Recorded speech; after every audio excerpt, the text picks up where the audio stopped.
buenas noches. ¿Cómo están? Muchas gracias por estar con nosotros hoy. Bueno, realizamos este video previo a hacer la sesión de preguntas y respuestas porque hemos tenido dificultades con el internet y para garantizar el mínimo de información que queríamos que les llegara, hemos decidido pues realizar esta primera parte de la presentación vía una charla en YouTube y después, si es posible, pues hacer la conexión respectiva a través de Zoom, como efectivamente fue indicado inicialmente, ¿no? Entonces, bueno, pues muchas gracias por estar allí, estar detrás de nosotros, viendo la presentación, y vamos a comenzar. No sé si se va a ver bien la imagen, pero cualquier cosa también yo las voy a ir comentando y yo creo que es lo importante, ¿no? Okay, entonces comencemos. La pregunta que inició toda esta charla viene de la intención que tiene el grupo Servisovi de establecer o de ir formando a la gente en el conocimiento de las ventajas que tiene la luz ultravioleta para el tema de la desinfección. Entonces, bueno, hemos desarrollado algunos prototipos y eso nos ha permitido pues tener que estudiar en parte el tema del coronavirus. No somos expertos en la parte biológica, pero sí somos conocedores de las cosas básicas. Entonces, lo primero que vamos a hacer es vamos a trabajar un poquito o a repasar quizás información que muchos de ustedes conocen y que puede servirnos un poco de repaso general de lo que es esta pandemia. Como digo, no somos del área, no somos expertos, pero nos basamos en una serie de artículos muy serios. Entre ellos hay un artículo desarrollado por un grupo de científicos que efectivamente utilizaron alrededor de 160 papers y a través de un cruce de nodos con redes neuronales y lo que llaman inteligencia artificial, ellos lograron reducir esos artículos a un solo artículo en el cual se resumen todos los últimos conocimientos hasta mediados de abril que se daría sobre el coronavirus. Básicamente son artículos bastante recientes y entonces eso nos permite de alguna manera traerles información relativamente nueva porque es bastante condensada la información que ellos dan allí. Hay cosas que yo tuve que eliminar y hay cosas que efectivamente pues nos interesaban para lo que conduce esta charla, y es hacia la posibilidad de llegar a un contagio cero. Entonces, la primera pregunta que intentamos responder o que trataremos de responder con esta intervención es: ¿podemos avanzar hacia un contagio cero? Bueno, vamos a ver si eso es posible. Lo primero es, tenemos que conocer o repasar qué es el COVID-19, porque hablamos al principio de que estamos intentando obtener o lograr de alguna manera conocer los protocolos, y el primer punto que tocan todos los protocolos a nivel internacional, hemos revisado protocolos de universidades, hemos revisado protocolos de institutos de investigación de países, la gente de Ambisalud de España, todos básicamente insisten en la necesidad de dar la información científica que nos permita y que le permita al público en general conocer las características de esta enfermedad, porque eso ayuda a detener o a intentar detener la pandemia. Entonces, ¿qué es el COVID-19? Bueno, básicamente veamos en la pantalla que es una familia, lo que llamamos familia de coronavirus. Son unos virus que hay básicamente dos tipos de virus, los de ARN y los ADN. Si ustedes recordarán de bachillerato, pues siempre se hablaba del ARN y del ADN. El ADN tiene básicamente la función de replicación y el ARN es como el que se encarga de llevar los mensajes para producir el ADN, y algunos tipos de ARN también permiten replicación. En el caso de los coronavirus, pues son de la familia de los ARN y tienen varios grupos. Están los alfa, los beta, los delta y los gamma, porque son unos virus que de alguna manera pues están en mamíferos y aves, pero pasaron a los seres humanos. Se diferencian fundamentalmente del H1N1, por ejemplo, que no suena, pero eso es un virus distinto. Eso es lo que llaman el virus de la influenza, como el virus de la gripe más común. Es distinto completamente de lo que son los coronavirus. Se conocen los coronavirus de hace más o menos 3.000 años, porque se han encontrado restos de coronavirus en animales. El más viejo justamente tiene que ver con el del grupo beta, que es al que pertenece nuestro famoso coronavirus que todos nombramos todos los días. Se conocen unas 39 especies ubicadas en unas 7 familias, ¿no? Y como decía, pertenecen o atacan fundamentalmente a mamíferos y aves y son bastante mortales en estos dos tipos de especies, ¿no? Suelen atacar el tracto respiratorio y el gastrointestinal en estos animales y a veces producen pues grandes pérdidas, pero hasta hace pocos años el coronavirus atacaba o estaba básicamente en los animales. El primer coronavirus que se conoce digamos, o que la primera vez que se supo del coronavirus fue en el año 1937 por una peste de animales. Y a partir de ese año se han ido como detectando los saltos, porque una característica de los virus es que suelen saltar genéticamente por mutaciones que sufren, o sea, una transformación de los genes que constituyen esos virus, y se sabe pues de que ha sufrido saltos en 1951 de unos animales a otros. En el 68, 1968, se conocen los primeros coronavirus que atacaron a los seres humanos. Dos grupos que están identificados plenamente por la literatura científica, pero básicamente se encontraron en fosas nasales de personas sin producir efectos graves. Producían unas gripes y hasta allí. Sin embargo, aparece un nuevo salto en el 2002, en el 2011 y el salto que hoy más nos llama la atención, que es el de 2019. Básicamente el virus que nos atañe hoy día se conoce como el síndrome respiratorio agudo severo, coronavirus 2, para diferenciarlo de uno que apareció en el año 2002, que fue el SARS-CoV, y que fue eliminado totalmente. Después hacemos algún pequeño comentario en relación a eso, ¿no? El coronavirus, digamos, yo lo considero un caballo de Troya, porque aquí podemos ver algunas de las características. Lo primero es que este coronavirus en particular tiene la cadena de genes más larga conocida en un virus, tiene 32.000 genes, es lo que indica la literatura investigada, ¿no? Básicamente tiene, digamos, esto que vemos aquí, que es como una especie de resorte, podemos decir, es propiamente lo que llaman el virión, que es donde está el código genético del ARN, que es el que transmite el virus, y él se protege por una capa de grasa, que justamente es su gran debilidad, porque el jabón suele diluir esa capa de grasa y destruye al pequeño caballo de Troya, ¿no? Y voy a decir por qué el caballo de Troya, porque la forma como él se replica, básicamente él tiene unas espigas, que son unas especies como de punta, que es la que se conoce como la corona, que cuando llega a la superficie de la célula, ellas se conectan por esas espigas, se van como filtrando hacia la célula que está metiéndose en el citoplasma. Quizás son palabras que suenen un poco a bachillerato, pero bueno, no quiero entrar en detalles allí porque efectivamente no es nuestra área de investigación. Pero lo interesante es que después que el coronavirus penetra la célula, esa capa lípida se rompe, se abre para soltar propiamente a la cadena del ARN, y esa cadena de ARN es tramposa porque se disfraza del ARN de la célula, y entonces los ribosomas, que son los encargados como de transmitir la información y de permitir la replicación dentro de la célula, creen que pertenece, o más o menos se asocian a él, haciendo que se replique y pueda lograr unos procesos de replicación muy violentos. En un solo virus se puede reproducir hasta 100 millones de veces sobre una célula, ¿no? Entonces es muy violenta la replicación. Yo he querido denominar a estos tres virus las tres campanadas del siglo XXI. ¿Por qué?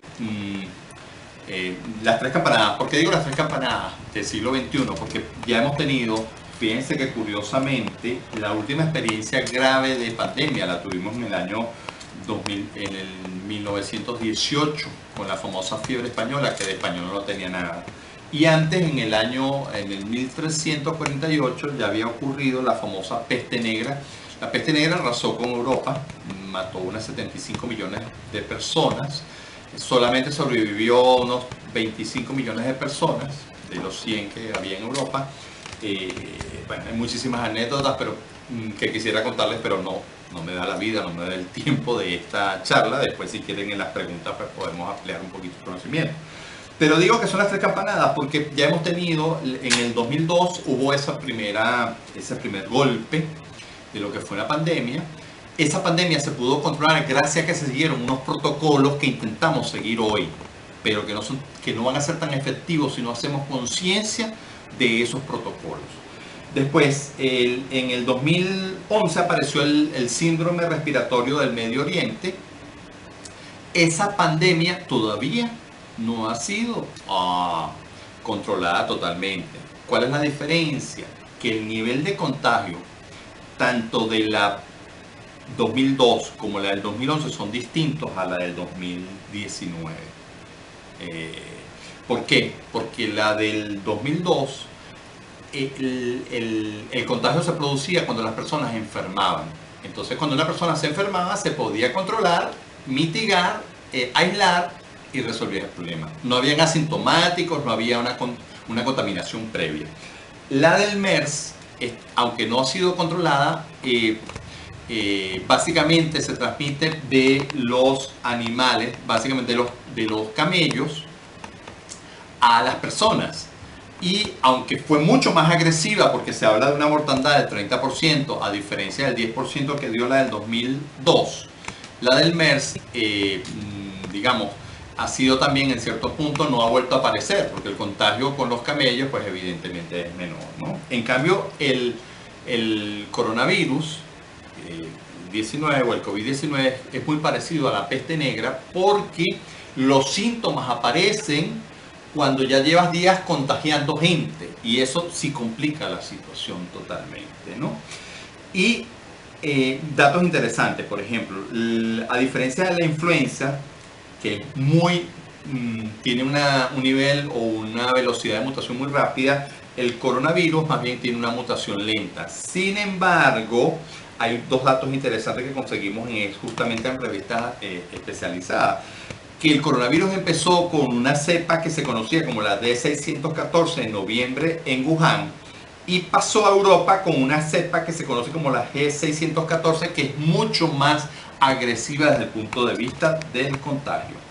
Bueno, síntomas y severidad. Bueno, los síntomas y la severidad del coronavirus pues varía de persona a persona. Aquí hay que hacer una acotación porque en este momento hay mucha gente que se llama engaño con relación al coronavirus. Yo he escuchado, y es una preocupación permanente de gente que dice, no, yo no tengo coronavirus, lo que tengo es la otra gripe. No existe la otra gripe. Lo que hay es coronavirus, lo que pasa es que no a todo el mundo le da igual. Pues claro, da mucho temor escuchar que alguien tiene coronavirus porque te parece que te vas a morir. Y la tasa de mortalidad es relativamente baja con relación a la cantidad de contagiados. Entonces ahí hay un engaño tremendo porque hay mucha gente que tiene coronavirus, que dice que es gripe, pero en el fondo es porque el coronavirus en su caso particular pasa como una gripe. Pero evidentemente también hay que tener cuidado porque no sabemos ese porcentaje de personas cuyo desenlace es fatal, quienes pertenecen a él. Pues entonces hay una cantidad de situaciones incontroladas en ese sentido. Entonces, si usted tiene gripe, si tiene los síntomas clásicos de la gripe, no piense en este momento, hasta que no se demuestre que eso no es coronavirus, eso es coronavirus. Así de sencillo. Entonces, bueno, aquí hay una de las publicaciones que señala los síntomas básicamente más característicos de esta enfermedad, y digo porque nos interesa en relación después a los protocolos, ¿no? Fíjense que de 100 personas, por ejemplo, casi el 90% les da fiebre, al 70% les da tos seca, a 40 personas le da, de 100 a 40 le da fatiga, unas 34 personas pueden tener esputos, o sea, moco, cansancio al respirar, dolor muscular, unas 14 personas.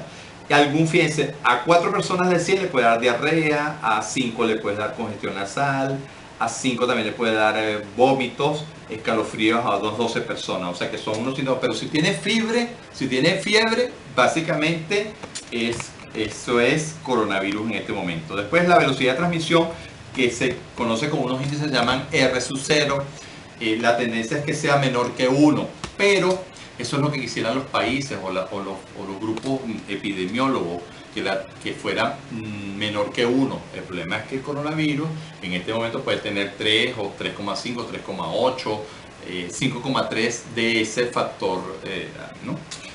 Después, aquí para el tema del contagio, pues hay un gráfico que indica cómo es la distancia que se debe mantener. Si una persona no cuida la distancia social, pues en cuestión de 30 días puede haber contagiado a más de 400 personas. Si medio la cuida, puede haber contagiado a 15. Entonces ese detalle también es importante, ¿no? ¿Cómo se transmite? Bueno, aquí empieza ya uno de los temas que nos interesa en relación al protocolo, porque justamente es lo que a donde intentamos llegar, ¿no? Y es que hay una diferencia grande entre lo que es el exterior de un edificio y el interior del edificio. Afuera, normalmente es más difícil contagiarse. La mayoría de los contagios ocurren dentro de los edificios. ¿Cuáles? Todos los edificios, porque son espacios cerrados, espacios con ambiente controlado, llámese iluminación, llámese ventilación, llámese superficies. Es distinto. Entonces las posibilidades de contagio en los ambientes cerrados siempre son muy superiores al exterior. Entonces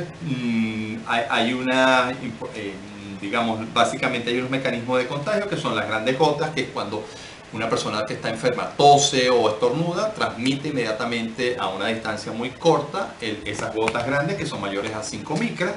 Después están las gotas pequeñas, que también se ha demostrado que transmiten cuando son menores a 5 micras, y que se producen cuando una persona grita, habla fuerte, se ríe, canta. Ese tipo de cosas también transmite la enfermedad, ¿no? Se produce contacto con superficies, las superficies pues también pueden generar turbulencia, porque si el virus cae en la superficie pero hay un viento fuerte o un ventilador, puede generar turbulencias y producir este tipo de cosas. Después hay una diferencia entre lo que es superficies duras y blandas. Se suele mantener más en superficies duras que en las blandas.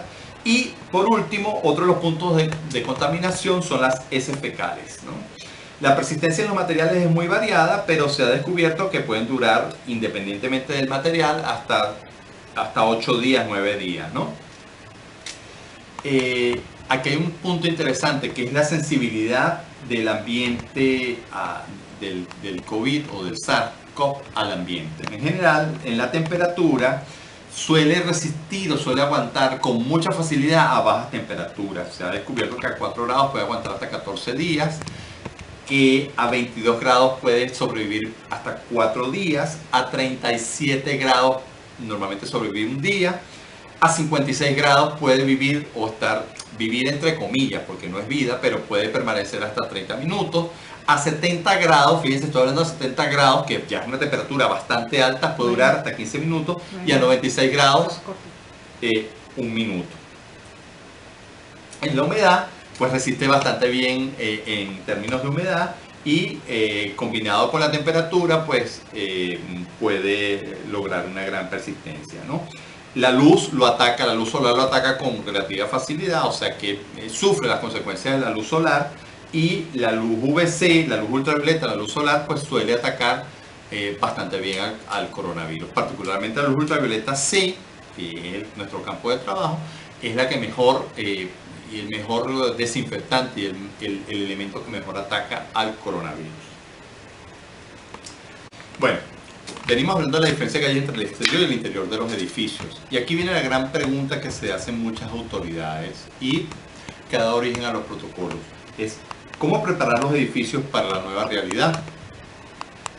Esa nueva realidad que implica hablar de edificios enfermos. Este término de edificios enfermos, pues ya nosotros los que estamos en el área de construcción lo conocemos y básicamente hablamos de dos tipos de enfermedad. Podríamos hablar de la enfermedad estructural clásica que pertenece al ámbito de las patologías de las edificaciones, cuando un edificio tiene problemas en la estructura, cuando tiene problemas de filtraciones, cuando tiene problemas de instalaciones, etcétera, etcétera, etcétera, o cuando se está cayendo un friso o una fachada. Eso es patología clásica que manejamos.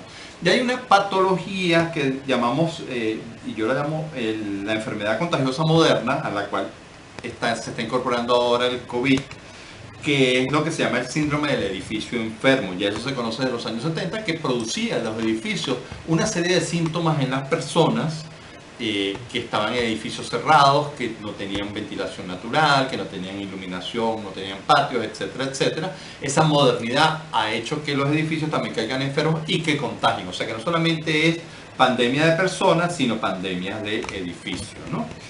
¿Qué se conoce como el síndrome del edificio enfermo? Bueno, básicamente con una sintomatología originada o estimulada por la condición de los espacios cerrados y del aire acondicionado de los mismos, ¿no? También está asociado a los materiales sintéticos, a la estática en los edificios inteligentes. Justamente ha surgido o ha resurgido el síndrome del edificio enfermo por el tema de la estática. Entonces hay mucha gente que se queja de problemas de dolores de cabeza, de migrañas, de una cantidad de cosas. Y ahora con el COVID, pues esto se vino a complicar mucho más. Ya estamos hablando justamente del síndrome del edificio enfermo. La Organización Mundial de la Salud habla de que los edificios se consideran que tienen el síndrome del edificio enfermo cuando el 20% de las personas que utilizan o que habitan en ese edificio sufre algún tipo de enfermedad a consecuencia justamente de las condiciones del aire y de las características del edificio. Aquí ustedes pueden ver, y es muy impresionante, pero es muy real. Yo lo he visto en muchas ocasiones. Esto es un ducto de aire acondicionado por dentro, ¿no? Y no crean que el ducto es de concreto, no. Esto es simplemente suciedad dentro del ducto, ¿no? Entonces, bueno, vivimos la pandemia también de los edificios, ¿no? Y eso nos ha obligado de alguna manera a crear protocolos de reocupación, lo llaman protocolos de reocupación de los espacios en los edificios, los espacios internos, ¿no? Los protocolos están encaminados pues a minimizar tanto el riesgo del COVID, tanto en los ambientes como en las superficies, en todos los espacios que ocupan ese edificio. Entonces, esos protocolos implican una serie de cosas que vamos a tratar de resumir, porque claro, si no esta charla se hace eterna y bueno, se quedarán muchas cosas por fuera que, como les digo, ustedes después pueden preguntar si quieren a través del chat cuando tengamos esa interacción para poder responderles de alguna manera, ¿no? Hay una relación entonces entre los temas de ventilación, los temas de la superficie y la salud pública, ¿no? Implica, pues, por supuesto, todo esto implica repensar el edificio. O sea, hay que repensar el edificio como posibles sitios donde se produzcan nuevos brotes, o lo que llaman los rebrotes. Uno está viendo en este momento, como en España, por ejemplo, está ocurriendo un rebrote, porque bueno, hay mucha incredulidad de parte de la gente, o hay mucho no importarle lo que sucede, pero bueno, están ocurriendo brotes y rebrotes y hay que adecuar los edificios a esa nueva realidad que tenemos, ¿no? Y aquí es muy importante el hecho de que tenemos que romper la cadena de contagio. Básicamente, pues tenemos que el contagio consiste muchas veces en aislar las personas infectadas, en la higiene personal, ¿okay?, en la ventilación y la purificación y en el higiene del entorno. Hay que extremar las medidas. Entonces nosotros básicamente hablaremos de el higiene del entorno y de la ventilación y la purificación de esa ventilación, ¿no?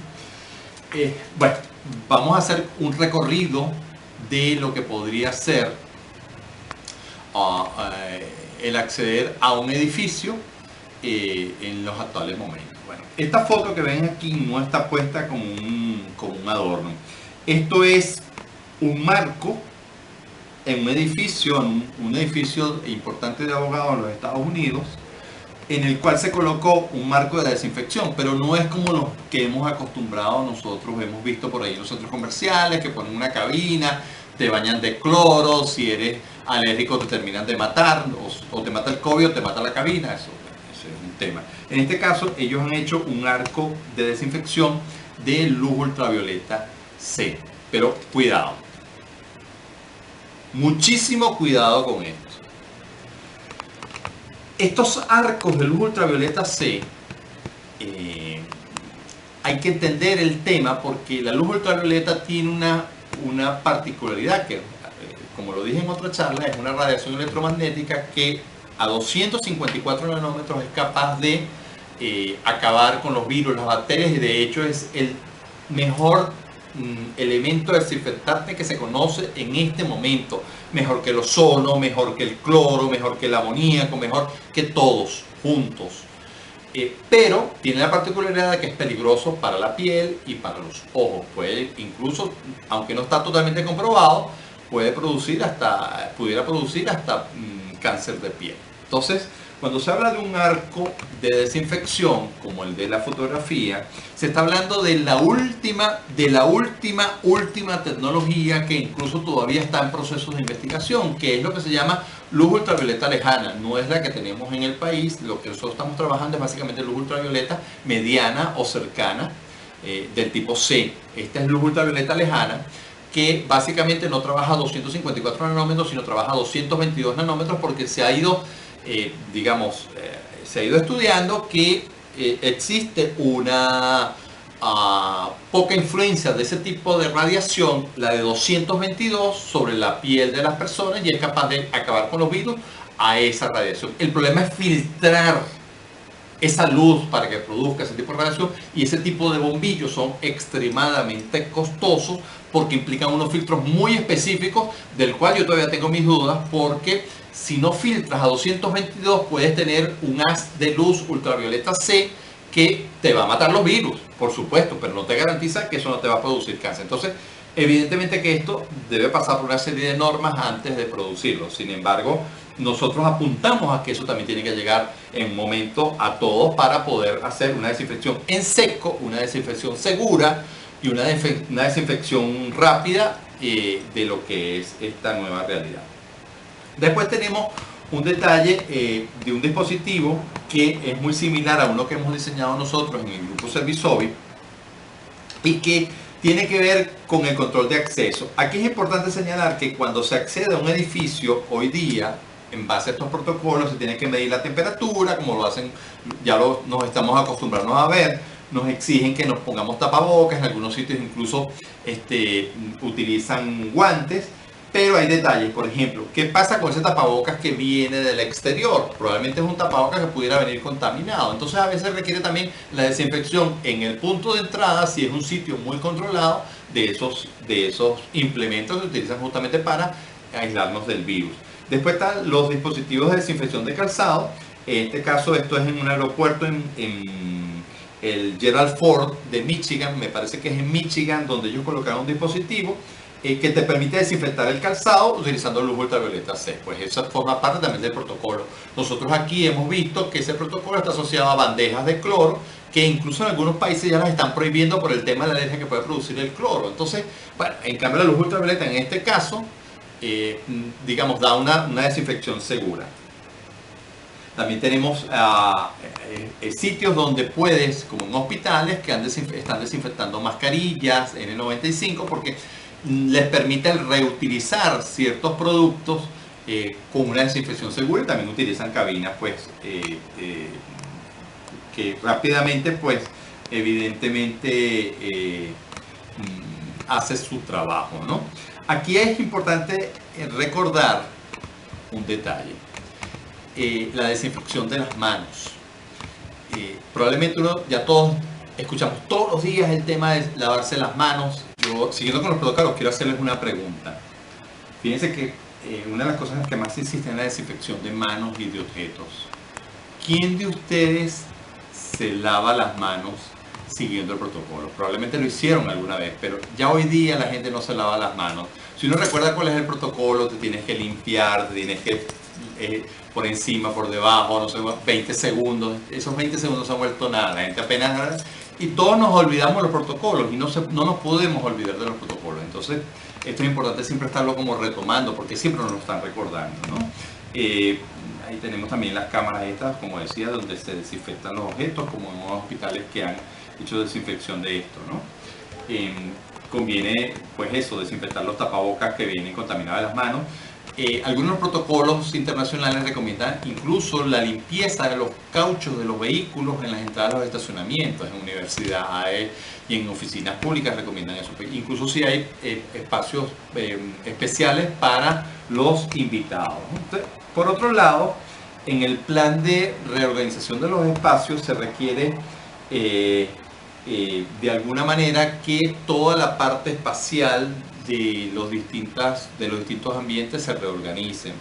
Por ejemplo, en el caso de las recepciones, algunos protocolos recomiendan incluso eliminar asientos para que la gente no esté una al lado de la otra. Entonces, si tenías una hilera de sillas, quitas una silla por medio, eliminándola, pasándola a otro sitio, buscando... Igual la señalización con puntos rojos donde se deben ubicar las personas en las oficinas, en las aulas de clase, no permitir un máximo de 30 alumnos en aulas grandes, en universidades, todo ese tipo de cosas, ¿no? Para lograr por lo menos una distancia mínima de 2 metros, que recordemos que en las últimas investigaciones, la distancia que se ha ido comprobando que es peligrosa inclusive son los 5 metros, ya no solamente los 2 metros, sino se ha logrado últimamente investigar o se ha logrado obtener información de que hay gente que se contagia incluso a 5 metros, con lo cual los 2 metros pues queda un poquito ya corto para efectos de protocolo, ¿no? También se deben desinfectar, en este caso pues conviene señalar que existe una barra de desinfección que incluso también el Grupo Servicio hoy la tiene, en Estados Unidos y en Europa las están utilizando para desinfectar superficies. Entonces, por ejemplo, todo el teclado de las computadoras, las sillas, las mesas de escritorio, los archivos, las impresoras, todo eso requiere una desinfección antes de comenzar a trabajar. Entonces, esto es importante pues también tenerlo en cuenta, ¿no? Un detalle, de acuerdo a muchos protocolos, no se debe colocar ni carteras, ni bolsos, ni morrales en el suelo. Los baños y los espacios de aseo tienen un particular interés hoy día, desde que salió una investigación en la que se demostró que espacios médicos de mucha infección estaban descontaminados y se logró conseguir el coronavirus justamente en los baños donde iban los médicos. O sea que fue una contradicción tremenda. O sea que esto es una pandemia que tiene puntas por todos lados, pues es un coronavirus pues, con puntas por todos lados, ¿no? Después el tema de los ascensores, pues se recomienda que la gente se ubique en las esquinas con puntos rojos, con un número mínimo de personas. Se están ya ubicando dispositivos también con luz ultravioleta C para lograr la desinfección integral del aire del espacio del ascensor.